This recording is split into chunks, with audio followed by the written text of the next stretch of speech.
కథాస్రవంతి. కర్మణ్యేవాధికారస్తే కథ. రచన శ్రీ కెవిఎస్ఎన్ మూర్తి. వినిపిస్తున్నది పప్పు భోగారావు. డాక్టర్ కొచ్చెర్లకోట వెంకట సత్యనారాయణమూర్తి గారు 18 సెప్టెంబర్ 1953 సంవత్సరంలో కోనసీమలో జన్మించారు. విద్యార్హతలు పిహెచ్డి ఫిజిక్స్, పిహెచ్డి ఫిలాసఫీ. ప్రస్తుత నివాసం విశాఖపట్నం. 1972 నుండి దాదాపు 50 సంవత్సరాల పైచిలుకు అనేక విద్యాసంస్థల్లో భౌతిక శాస్త్ర బోధన, గుంటూరు రవి ట్యుటోరియల్స్, నారాయణ, చైతన్య విద్యాసంస్థలలో విశాఖపట్నం, హైదరాబాద్, ఢిల్లీ, బెంగళూరు నగరాల్లో పనిచేశారు. బెంగళూరులోని జైన్, రవిశంకర్, క్రైస్ట్ ప్రెసిడెన్సీ విశ్వవిద్యాలయాలలో పనిచేశారు.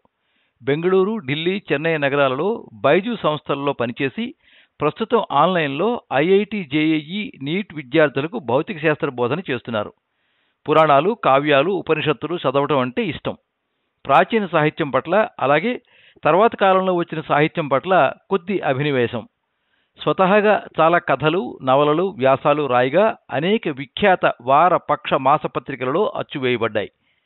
రావిశాస్త్రి గారు, కాళీపట్నం రామారావు గారు, సినారే, ద్విభాషం రాజేశ్వరరావు గారు, ఎంబీబీ సత్యనారాయణ గారు మొదలగు సాహితీవేత్తలతో మంచి పరిచయాలున్నాయి. అనేక ఆంగ్ల సాహిత్య గ్రంథాలను తెలుగులోకి అనువదించారు. నాగార్జున విశ్వవిద్యాలయం పూర్వ ఉపకులపతి ప్రొఫెసర్ బాలమోహన్ దాస్ గారు ప్రెసిడెంట్గా ఉన్న విశాఖపట్నం గాంధీ సెంటర్లో సంయుక్త కార్యదర్శిగా సేవలందిస్తున్నారు.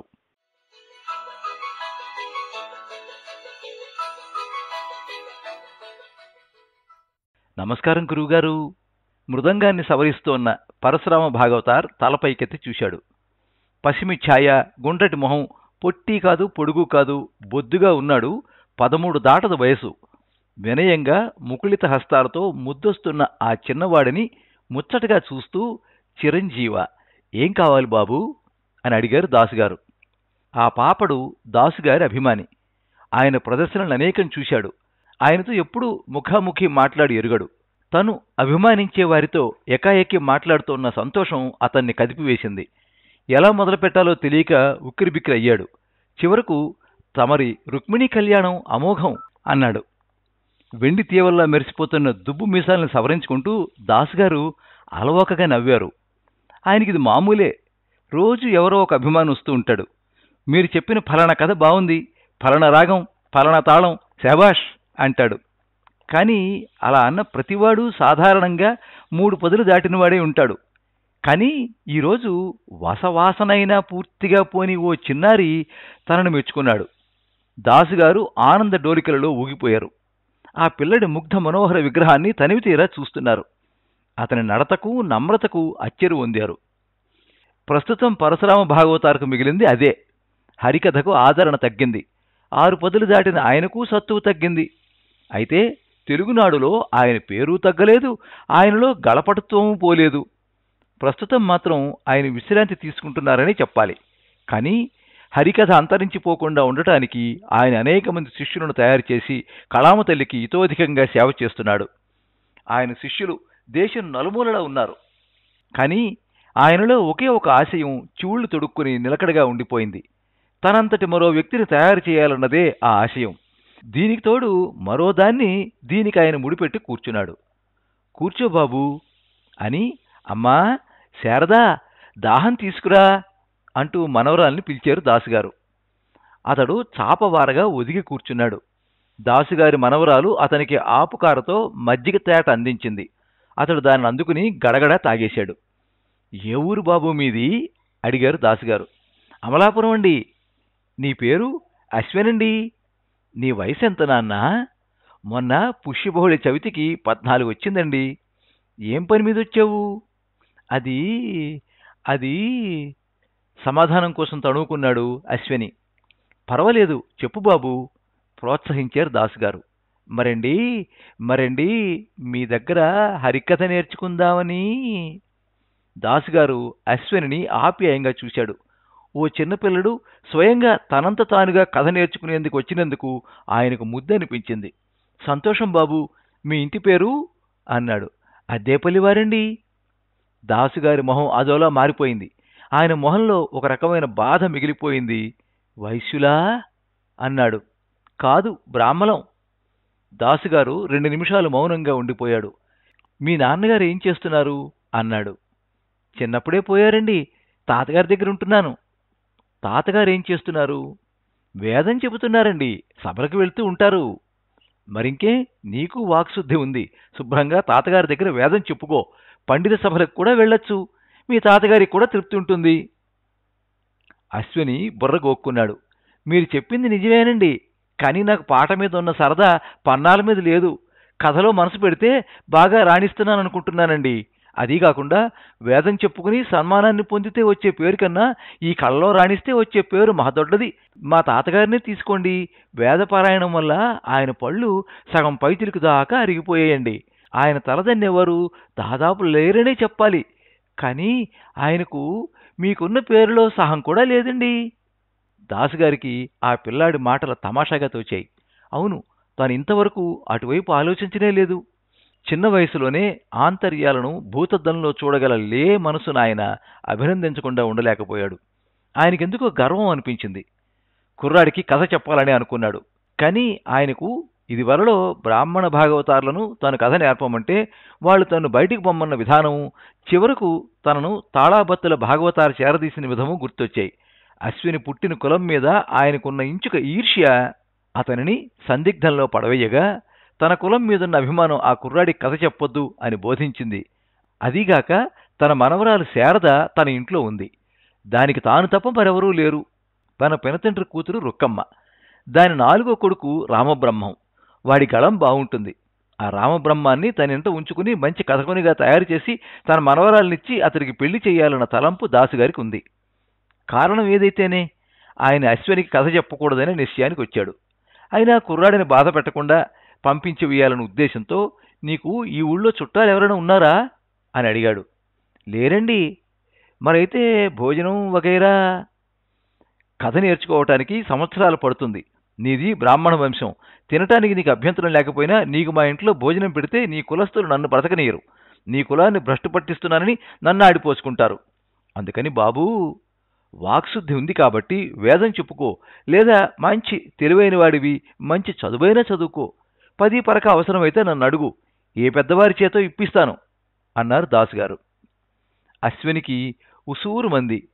ఏదో విధంగా కథ నేర్చుకోవాలని ఇక్కడికొచ్చాడు. అక్కడికి తాతయ్య ముందే చెప్పాడు, ఆయన నీకు కథ చెప్పడురా అని. అయినా ఇంట్లో తగుబాడి మరీ వచ్చేశాడు. తీరా ఈయన చెప్పనంటే తాతయ్యకు తన మొహం ఎలా చూపించగలడు? అందుకే ఏదోలా పనిని సానుకూలం చేసుకునే ఉద్దేశంతో, పోని వారాలు చేసుకుని మీ దగ్గర నేర్చుకుంటానండి అన్నాడు. దాసుగారికి మనసు పీకింది. కుర్రాడు చాకులో ఉన్నాడు. కథ మప్పితే ఆంధ్రదేశాన్నే గడగడలాడిస్తాడు. తన పేరు, హరికథ ప్రతిష్ట నిలబెడతాడు. కానీ అంతలోనే ఆయనలో స్వార్థం పిశాచిలా బోర విరుచుకు ప్రవేశించింది. ఇతడితో పోలిస్తే రామబ్రహ్మం ఎందుకు పనికిరాడు. ఇద్దరికీ కలిపి కథ చెబితే రామబ్రహ్మం పేరు ఊరు ఉండదు. అప్పుడు తన మనవరాలు ఏమైపోతుంది?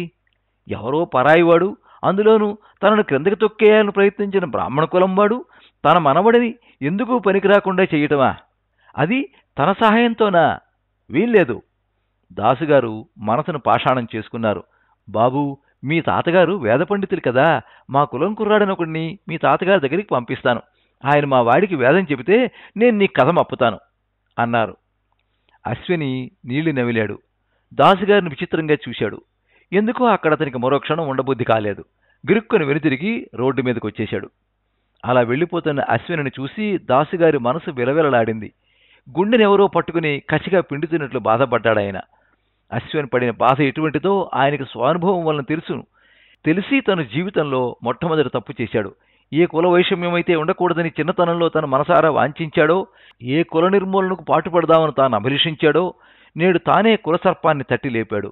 కులమనే పడగకు తానో కోరయి ఓ కుర్రకుంకను అంటబొడిచాడు. తన పాపానికి నిష్కృతి లేదు.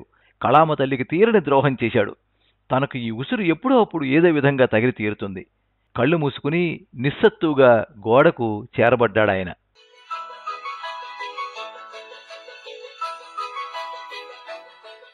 పై సంఘటన జరిగి 10 సంవత్సరాలు దాటింది. ఈ 10 సంవత్సరాలలోనూ రామబ్రహ్మం గురువును మించిన శిష్యుడైపోయాడు. ఆదిభట్ల నారాయణదాసు, దీక్షిత దాసుగారుల తర్వాత రామబ్రహ్మమే అన్నారందరూ. మన ముదపాకను మరిపించాడు ఆయ్ అన్నారు దాసుగారి మనవాళ్లందరూ. పరశురామ భాగవతారికైతే ఊపిరి సల్పని పనులు వచ్చి పడిపోతున్నాయి. మనవడికి ప్రోగ్రాములు ఫిక్స్ చేయడం దగ్గర నుండి అతడి సంరక్షణ చూడటం వరకు ఆయనే భుజాన్న వేసుకున్నాడు. మనవడిని చూసి ఆయన మురిసిపోతున్నాడు. తన కులప్రతిష్టను నిలబెట్టి తనను అజ్జాడవారి సరసన నిలిపినందుకు మనవడిని మనసులో తెగ అభినందించాడు.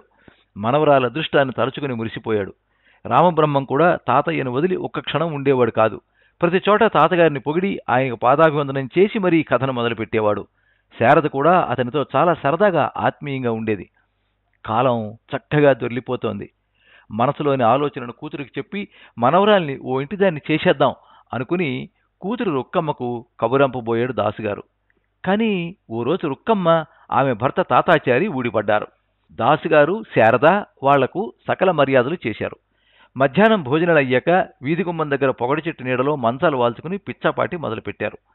మీ మేలు మర్చిపోలేం మామయ్య, మడ్డి వెధవను సానపెట్టి వజ్రంలా తయారు చేశారు అన్నాడు తాతాచారి కృతజ్ఞతగా. నాదేముంది బాబూ, అంతా భగవదనుగ్రహం అన్నాడు దాసుగారు. పిచ్చాపాటి సాగిపోతోంది. వాడిని మీరు ఇంత వాడిని చేశారు, మీ చేత్తోనే వాడిని ఇంటి వాడిని చేసేస్తే మీకు రుణపడి ఉంటాం అన్నాడు తాతాచారి. వస్తున్నాడు, తన దారికే వస్తున్నాడు. శుభస్య శీఘ్రం, ఆలస్యం దేనికి అన్నారు దాసుగారు. అదే నాన్న, మన ఊళ్ళో లక్కోజువారట, మంచి కుటుంబం అని విన్నాము, పెద్ద బజారులో బంగారం కొట్టుందట చెప్పుకుపోతోంది రుక్కమ్మ. దాసుగారి ఎడమ కన్నం అదిరింది. ఆయనకు ఎడమ పార్శ్వం అంతా ముద్దుబారిపోయినట్టు అనిపించింది. చల్లా ముంత సామెత గుర్తొచ్చింది దాసుగారికి. ఇక తాత్సారం అనవసరం అనుకుని, అదేంటే రుక్కు, మరి శారదను నీ కోడలను అనుకున్నాం కదే అన్నారు. కాదని ఎవరన్నారు నాన్న, కానీ ప్రస్తుత పరిస్థితి వేరు. కానీ వాడికిది జోడీ కాదు. వాడా చూడబోతే పెద్ద భాగవతారయ్యాడు. ఆ లక్కోజు వారి అమ్మాయికైతే ఆటపాట కూడా ఉన్నది. మన వాడికి తోడుగా బాగుంటుంది. కట్నం కూడా దండిగానే ఇస్తారట. మన బ్రహ్మానికి కూడా ఆ పిల్ల నచ్చిందట. మాటల సందర్భంలో వాళ్ళ నాన్న దగ్గర తేలాడట అంటోంది రుక్కమ్మ. అదిగో ఆలోగా రామబ్రహ్మం అక్కడికొచ్చాడు. అక్కడ ఉన్న తల్లిదండ్రులను, మ్లానమై ఉన్న దాసుగారి మొహాన్ని చూసి జరిగింది గ్రహించాడు. నేలచూపులు చూసుకుంటూ లోపలికి వెళ్ళిపోయాడు. అక్కడ శారద వెక్కి వెక్కి ఏడుస్తోంది. రామబ్రహ్మం ఆమె దగ్గరకు వెళ్ళాడు. శారదా అన్నాడు ఆప్యాయంగా. అతడిని చూసి శారద మొహం తిప్పేసుకుంది. నేను నీ పట్ల ఎప్పుడైనా అసభ్యంగా ప్రవర్తించానా? లేదన్నట్లు తల ఊపింది శారద. పోని నేను నీలో లేనిపోని ఆశలను ఎన్నడైనా కలిగించానా? శారద చువ్వున తలెత్తి అతన్ని చూసింది. బావా, నేనొకటి అడుగుతాను, సమాధానం చెబుతావా? అడుగు. తాతయ్య ఉద్దేశం మీకు తెలియనిదా? అత్త మామయ్యలకు కూడా తెలుసుగా. నిన్ను ఖర్చుకు వెనకాడకుండా ఇంత వాడిని చేయటానికి తాతయ్య అంత కష్టం ఎందుకు పడ్డాడో కూడా మీకు తెలుసుగా.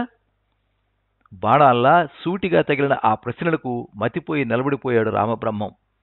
ఏం బావా, అంతా తెలిసే మీరు ఎందుకు ఇలా మోసం చేశారు? నన్ను చేసుకునే ఉద్దేశం లేదని చెబితే మాత్రం తాతయ్య నిన్ను ఇంత గొప్పవాడిగా చేసి ఉండేవాడు కాదా? ఎందుకు బావా ఇలా చేశావు? నీ పబ్బం గడుపుకోవటానికి ఎరగా నేనే దొరికేనా?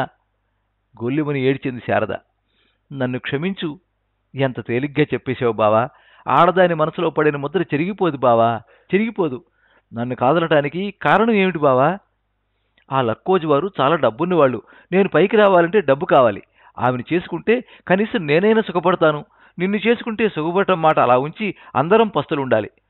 అతని మాటల్లో కరుకుదనం స్పష్టంగా కనిపిస్తోంది. నువ్వంత అసమర్థుడివా బావా అంటోంది శారద. ఈలోగా దాసుగారు అక్కడికొచ్చారు. వాడితో మనకేంటమ్మా, ఈ తాత బ్రతికున్నంతకాలం నీకు ఏ బాధ ఉండబోదు. వాడు విశ్వాసఘాతకుడమ్మా. నా పేరుకు తగ్గట్టే నాకు గనక శక్తి ఉంటే స్టేజి ఎక్కగానే కథ మరిచిపోగాక అని వీడిని శపించి పడేద్దును అంటూ తన అక్కసును కక్కేశారు దాసుగారు.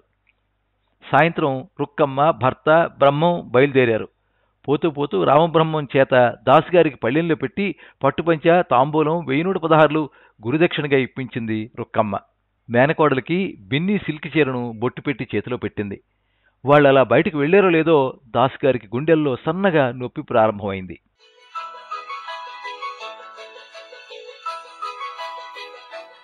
నా స్టెప్ తీశారా?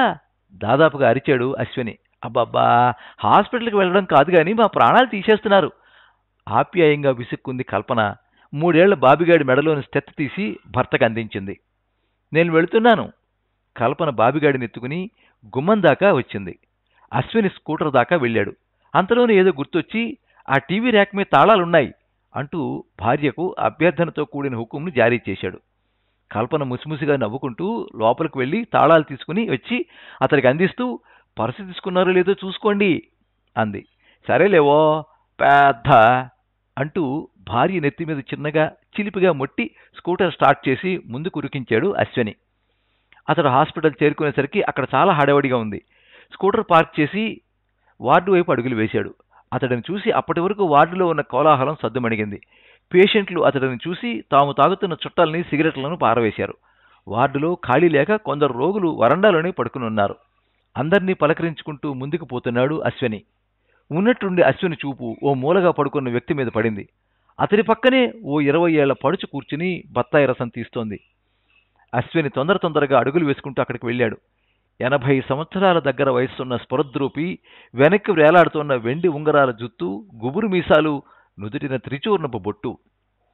అశ్విని అతడిని మరో క్షణం చూసి, నమస్కారం దాసుగారు అన్నాడు. దాసుగారికి ఓ నిమిషం పాటు భుజాలు వెడల్పోయాయి. తను కథ చెప్పడం మాని దాదాపు 12 ఏళ్లైనా ఈ దేశంలో తనకింకా గుర్తింపు ఉందన్నమాట. ఆయన అశ్వినిని తన్మయంగా చూస్తూ, చిరంజీవా అన్నాడు. నన్ను గుర్తుపట్టారా? ఎవరూ? అశ్వినండి. తమ బోంట్లకు గుర్తుండి ఉండకపోవచ్చు. 100 లింగాల్లో బోడిలింగం గాడిని. సరిగ్గా 10 సంవత్సరాల క్రితం తమ దగ్గరికి కథ చెప్పమని వచ్చాను. తమరు నన్ను మంచి చదువుకోమని దీవించి పంపారు. తమ ఆశీర్వాద బలం ఉండటం వల్ల నేను కష్టపడి చదివాను, డాక్టర్నయ్యాను. 4 ఏళ్ల క్రితం పెళ్ళయింది, ఓ పిల్లాడు కూడా. దాసుగారు బాధగా కళ్ళు మూసుకున్నాడు. కనురెప్పల్లోంచి నీటి బిందువులు చిప్పిల్లాయి. ఆయన గుండెల్లో గతం ఓ ముల్లులా కసిగా దిగి గుండెనంతటినీ కెలికి పారేసింది. నన్ను క్షమించు బాబూ అన్నాడు దాసుగారు. ఏమైందని మీరంత బాధపడుతున్నారు? మీరు నాడు నా అభ్యర్థనను మన్నించి నా కథ మప్పితే ఎలా ఉండేదో తెలియదు కానీ మీరు కాదు పొమ్మనటం మాత్రం నాకు చాలా ఉపకారం చేసింది. ఈరోజు 10 మందికి వైద్య సహాయం చేయగలుగుతున్నాను. బయట ప్రపంచాన్ని చూడగలిగాను. అటు మా తాతగారి ప్రభావం గాని, ఇటు మరెవరి ప్రభావం గాని నా మీద పడలేదు. హృదయ వైశాల్యం పెరిగింది. అశ్విని మాటలు దాసుగారి ఎదకు సూటిగా తగిలాయి. నా స్వార్థం నన్ను పూర్తిగా దహించి వేసింది బాబు. నాకు కులాభిమానం కంటే స్వాభిమానం ఎక్కువగా ఉండేది. నిన్ను కాదనటానికి బలమైన కారణం నా మనవరాలే బాబు. కథ నేర్పి రామబ్రహ్మానికి దీన్నిచ్చి చేద్దామనుకున్నాను. ఆయన ఆయాసపడుతూ ఇంకా ఏదో చెప్పుకుపోతున్నాడు. అశ్విని ఆయనను వారించాడు. మీరు అట్టే ఆవేశపడకండి. ఇక్కడ పని మిగుంచుకుని మా ఇంటికి వెళదాం.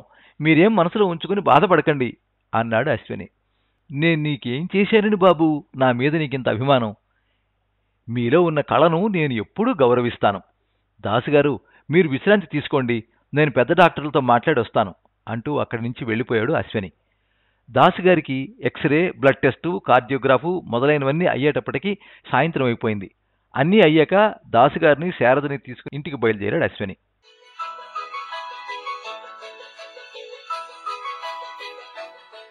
కర్మణ్యేవాధికారస్తే మా ఫలేషు కదాచన మా కర్మ ఫలహేతుర్భూర్మాతే సంజోత్మకర్మణి. కర్మను ప్రవృత్తి, నివృత్తి అను 2 మార్గములలో చేయవచ్చును. మొదటిది ఫలమును కోరి, రెండవది ఫలాపేక్ష లేక. కర్మను చేయుటకు 2వ మార్గమే సరైనది. మొదటిది కష్టమైనదనే చెప్పాలి. రెండోది స్వచ్ఛందము. అదీ కాక ఫలాపేక్ష కోరి పనిచేస్తే ఆశించే ఫలితం మాత్రమే దక్కవచ్చు. ఫలం రాకపోతే బాధ కలుగుతుంది. ఫలాపేక్ష లేక పనిచేస్తే వచ్చిన ఫలం కొంచెమైనా బహుగొప్పగా ఉంటుంది. మామిడి టెంకన పాతితే అది నీడ, తోరణాలు, పలుదోంపులను కూడా పళ్లతో పాటు ఇస్తుంది. మనం కోరనటువంటి సకలైహికాముష్మిక సుఖాలు భగవదనుగ్రహం వలన కలిగి తీరుతాయి. కర్మలు చేయటంలో ఒక జాతి ఎక్కువ, మరో జాతి తక్కువ అన్న భేదం ఉండదు. ఈ ప్రపంచ గడియారంలో అన్ని చక్రాలు సరిగా పనిచేస్తేనే గడియారం తిరుగుతుంది. మానవుని ప్రతిష్ట అతని జాతిని బట్టి కాక తన కర్మ మీద ఆధారపడి ఉంటుంది. ఇంకా ముఖ్యమైనది, ఫలాపేక్ష ఉండకూడదు. కర్మలు మాత్రం చేసి తీరాలి. అందరి ఫలాఫలాలు దైవాధీనాలు. కర్మ చేయుట తన వంతు, ఫలమిచ్చుట భగవంతుని వంతు. చేసిన కర్మకు ఫలం పూర్వజన్మ సుకృతాన్ని బట్టి వస్తుంది. రేడియోలో సూక్తి ముక్తావళి శ్రావ్యంగా వినిపిస్తోంది. అశ్విని కాఫీ గ్లాసుతో దాసుగారి మంచం దగ్గరికి వెళ్ళాడు. దాసుగారి కనుగుడ్లు ఎరిపెక్కి ఉన్నాయి. నిద్ర పట్టలేదా అడిగాడు అశ్విని కాఫీ గ్లాసు దాసుగారికి అందిస్తూ. ఇంకా ఎక్కడ నిద్ర నాయనా? నీ సుఖాన్నంతా ఆ రామబ్రహ్మంగాడు కొల్లగొట్టుకు తీసుకుపోయాడు. నాగుపామని తెలియక పాలు పోసి పెంచాను. వాళ్ళమ్మ ఓ ఇచ్చకాల బుచ్చని అప్పట్లో కనుక్కోలేకపోయాను. నా పిల్ల నా ఇంటికి తీసుకుని వెళ్తారనుకున్నాను. నా సర్వస్వాన్ని దారబోశాను. వేధవ కూరలు నింపుకున్న విషాన్ని, నేను పాలు పోస్తే పెరిగిన విషాన్ని మాలో పూర్తిగా దించిపోయాడు. నా ఉసురు వాడికి తగలకపోదు, వాడు పురుగులు పడిపోను. దాసుగారు! అశ్విని ఆవేశభరితమైన కేక దాసుగారి శాపనార్థాలకు ఆనకట్ట వేసింది. దాసుగారు నీళ్లు నిండిన కళ్లతో అశ్వినిని చూశారు. అయ్యా, తమరికి నేను చెప్పాల్సిన వాడిని కాదు. ఇప్పుడే రేడియోలో సూక్తి ముక్తావళని మీరే విన్నారు. మీకు చేతనైంది మీరు చేశారు. ఫలితం మీ చేతుల్లో లేదు. మీకొచ్చిన కళని అతనికి పంచిచ్చారు. అతడు మీ అంతటి వాడయ్యాడు. నన్నడిగితే మీకు మంచి ఫలమే లభించింది. ఇక మీరు నాకేదో అన్యాయం చేశానని బాధపడ్డారు. అది అన్యాయం కాదు. మీ మనవరాలి పెళ్లి ప్రయత్నం మీరు చేశారు. అందుకు నన్ను కాదన్నారు. అలా చెయ్యడం మీ బాధ్యత. కానీ ఇక్కడ మీకు ఫలం దక్కలేదు. అయినా మీరు బాధపడకండి. చెల్లెమ్మ పెళ్లి నేను జరిపిస్తాను అన్నాడు అశ్విని. బాబూ, నీ రుణం... వద్దు దాసుగారు, ఇక్కడ రుణాల ప్రస్తావన వద్దు. కానీ నాదో చిన్న విన్నపం. కుల ప్రసక్తి లేకుండా మీకున్న విద్యను 10 మందికి పంచిపెట్టండి. మీ కళకు సార్థకత కూడుతుంది. అవును బాబు, తప్పకుండా నీ మాటను పాటిస్తాను అన్నారు దాసుగారు. తాతా, తాతా అంటూ మంచం దగ్గరికి వచ్చాడు బాబిగాడు. రారా నాన్నా, రా అంటూ చేతులు చాచారు దాసుగారు. అంతలోనే ఆయనకు గుండె నొప్పి ఎక్కువైంది. భగవాన్, నేను చేసిన తప్పును దిద్దుకునే అవకాశాన్ని నాకు లేకుండా చేస్తున్నావా అంటూ గుండె పట్టుకుని వెనక్కి వాలిపోయారు దాసుగారు.